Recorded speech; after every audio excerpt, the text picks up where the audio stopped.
दैनन्दिन जीवन में अस्वास्थ्यकर खाद्य जोगु विभिन्न रोग में पीड़ित होउछन्ति लोके खासकर स्वास्थ्यकर एवं पुष्टिकर खाद्य जोगाइबा लक्ष्य नहीं कटक रे नुआ आउटलेट आरंभ करिछि मालती फ्रुट्स। सीडीए सेक्टर 7 रे खोला जाइछि एही आउटलेट। मांडिया छतु बाजरा जौ आदि सामग्री प्रस्तुत विभिन्न पुष्टिकर खाद्य एठरे सुलभ मूल्य रे मिलि पारुछि। कटक सहर रे 4टी आउटलेट थिबा बेले एहा हेउछि 5 नंबर आउटलेट।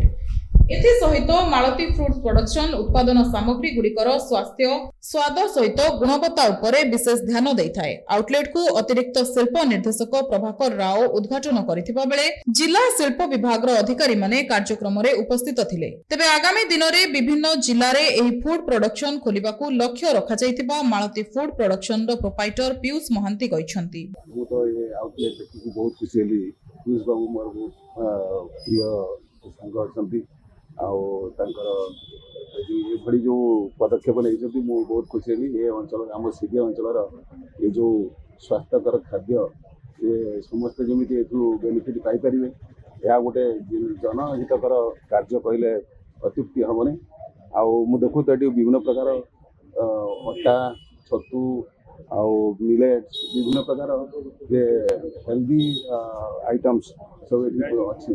तेणु मु भावुची यार समस्ते उपयुक्त बेनिफिट पाइपर और मु भी यार बेनिफिट नेबी। मु भी निश्चित भाव में ये समस्त प्रकार जिन नहीं मो स्वास्थ्य को आज आम ये आमर गोटे शाखा माने उद्घाटन कलु आउ बहुत आशा भरोसा नहीं कि कहीं ना एठिकार बासिंदा एठिकार आमर महानदी विहार रे आम 95 रो आम यही सेवा माने प्योर फ्रेश हेल्दी यही प्रोडक्ट सब नहीं कि आम माने बहुत क्षुद्र शिल्प करूँ आज आम ऑल इंडिया लेवल ले आम ब्रांड को आम एस्टाब्लिश कर सारे।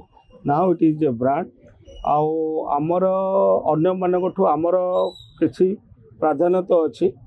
आम छतु कहले बेसिकली गोटे दुटा भेराइटी आम पाखे 10टा भेराइटी स्वास्थ्यकर भेराइटी जोटा लोक मान स्वास्थ्य हितकार जो जो छतु से सब छतुआ आम पाखे आम ताकू डेभलप करुचु by modern technology modern dietician modern सब कॉन्सेप्ट को लेकिन आम डेभलप करुचु जो मानकर डे बाय डे लाइफ रे जोड़ा ताकू खाइले कार ये गट प्रोब्लेम हेनी कार डायबिटिक पाई चिल्ड्रेन्स यही सब प्रकार मल्टी वेराइटी छतु आम अराउंड 10 प्रकार एक्जिस्टिंग अच्छी। आम विदिन 6 मंथ्स आम आउ 15टा वेराइटी छतुआ आम करूँ जोटा कि पूरा health care product Malti food product is a health care oriented product.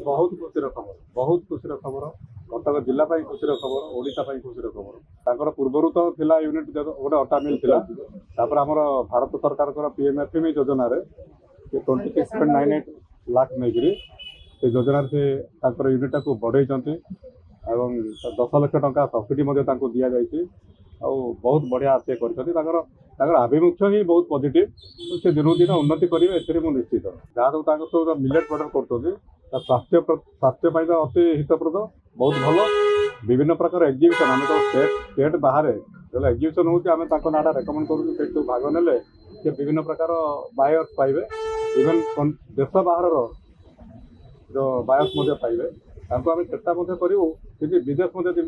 Cuttack Satyadeep Kaur report NTP.